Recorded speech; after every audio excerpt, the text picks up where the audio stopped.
Math 3 Lesson Summary Video. A Dog's Life.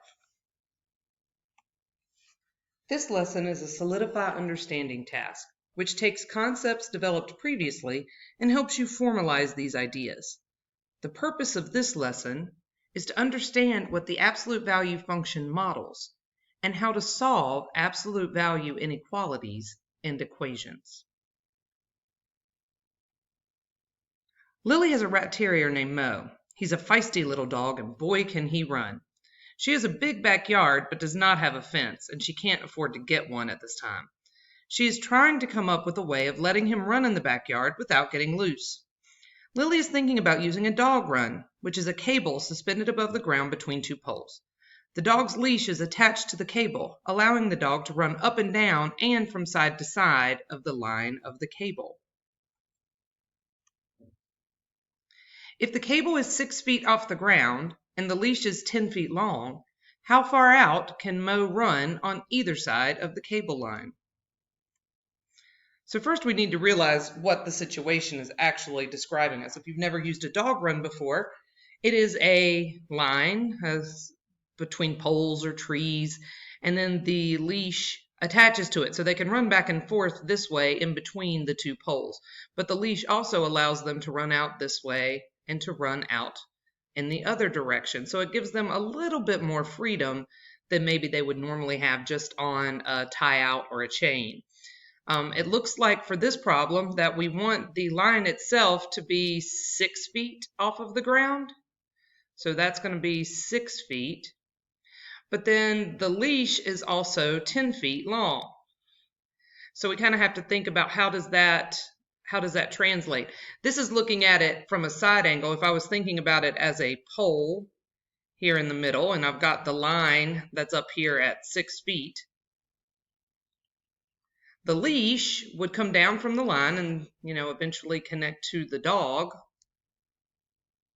I draw very poor little dogs. He's a happy dog. And so this is going to be 10 feet. If we think about it this way, you may notice that we are starting to get a shape that we are somewhat familiar with, a right triangle. And so if we know that this side is 6 feet and this side is 10 feet, then we can figure out how far out he can go. And if you use your Pythagorean theorem, we should find out that that is 8 feet. Now, it is also important to notice that he could go 8 feet on this side of the line, come out this way, but he could also go out in the other direction. So he could come out 8 feet this way as well.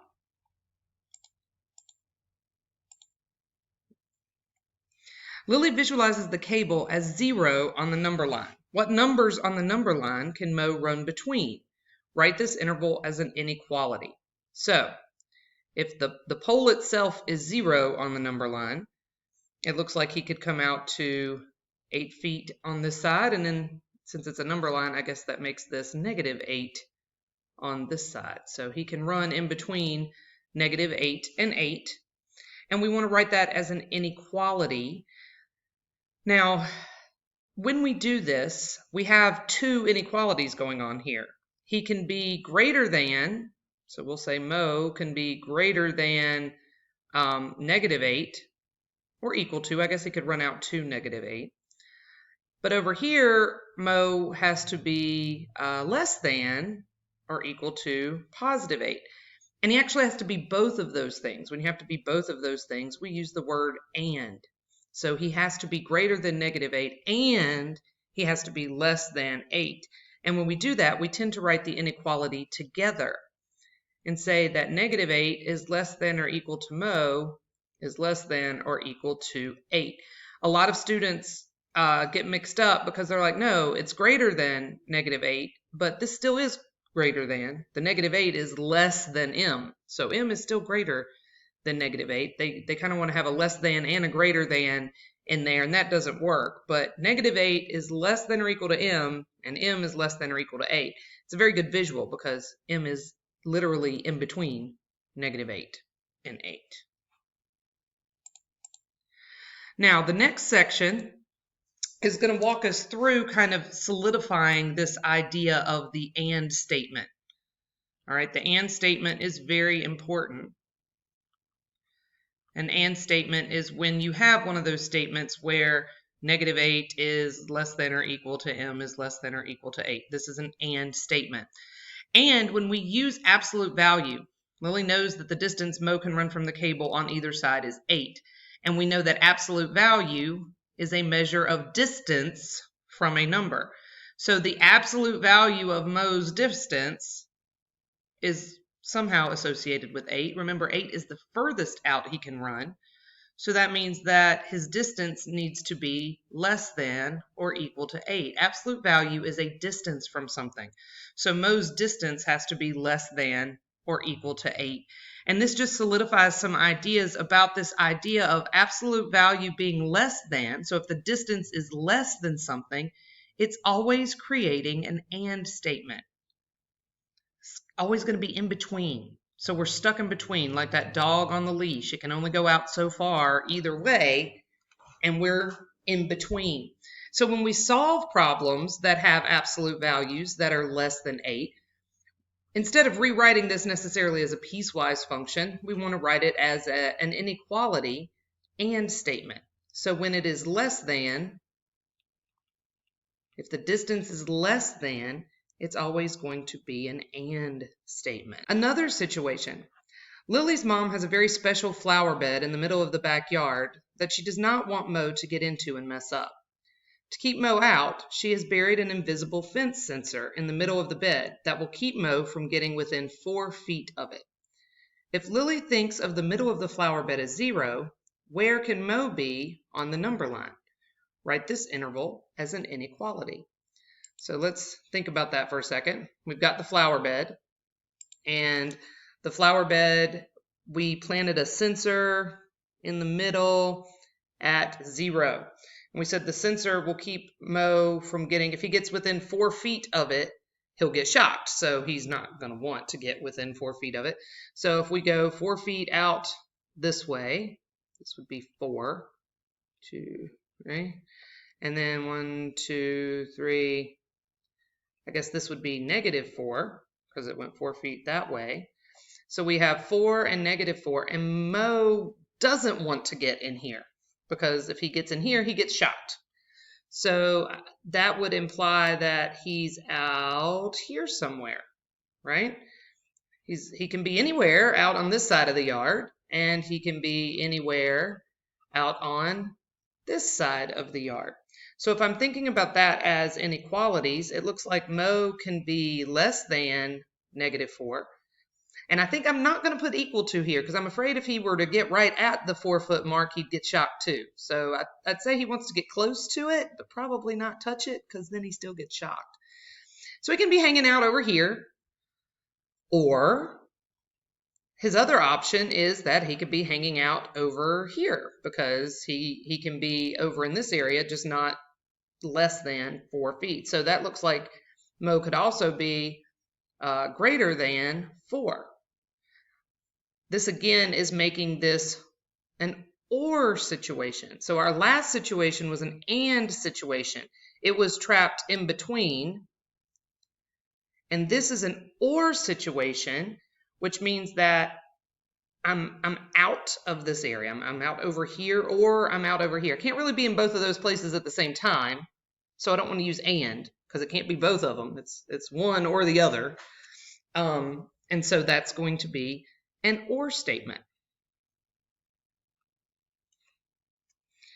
So Lily realizes we're still talking about a fixed distance away from something. So we are still talking about absolute value. So how would we write this distance as an absolute value? So let's think about that. We said that we could be here at 4 or going out this way. And we could be down here close to -4 and going out this way. But we're still talking about Mo's distance from that sensor. So if we make it a distance, an absolute value, the distance from, Mo wants his distance from that sensor to be more than 4 feet. because if it's less than 4 feet, he's going to get shocked. So he wants his distance to be more than 4 feet. And again, I opted for not equal to just because I think he might get shocked there at the 4 foot line. So that's going to be a greater than situation. So as you go through the rest of these questions, what this is solidifying here is this idea that if an absolute value is greater than a number, so greater, if it is greater than, that's going to give you an or statement. That's where you have one of these statements where it's less than the negative or it's greater than the positive. And so when you're setting up and trying to solve inequalities like that, the idea is that once you know that distance number, you want to make it an or statement. Rewrite it as a piecewise, it has 2 pieces. A piece that is less than the negative value and a piece that is greater than the larger value. And so you end up with those 2 pieces on the graph. Greater than always turns out to be or, and less than always turns out to be and. Now the last section of the task is not just practice. These are actually trying to introduce you and get you to think about some other ideas. For example, here we have a problem that is a distance less than 0. And I could rewrite this, it's less than, I could rewrite it as being in between and come up with some numbers that it has to be in between. But the problem is I need to put it in context. Can a distance be less than 0? And the answer is no, that's not possible. Remember, absolute value always turns out to be a positive number. The only numbers that are less than 0 are negative numbers. You're never going to have an absolute value that is less than 0. So in this situation, it's not possible. There is no number that we could plug in there that's going to make this number turn out to be less than 0. It's not possible. Here, we actually have to remember about dividing by negatives. Don't forget, when you divide by a negative with inequalities, you have to switch the sign. And so that's something that you just want to make sure you remember. With this one, we end up being greater than, because when I subtract 6, so my distance ends up being greater than a negative number. So when we think about that, well, whatever I plug in for x here, when I take the absolute value of it, it's going to turn out to be positive. Any positive number will always be greater than -2. So anytime you have an absolute value greater than a negative number, that's all numbers. It doesn't matter what we plug in for that or what we substitute or what we decide to input into that function, it's going to turn out to be greater than a negative number. And so this is trying to get you to look at the situations and not just worry about steps for solving, but really analyze what's going on. Is that possible? Is that always going to happen?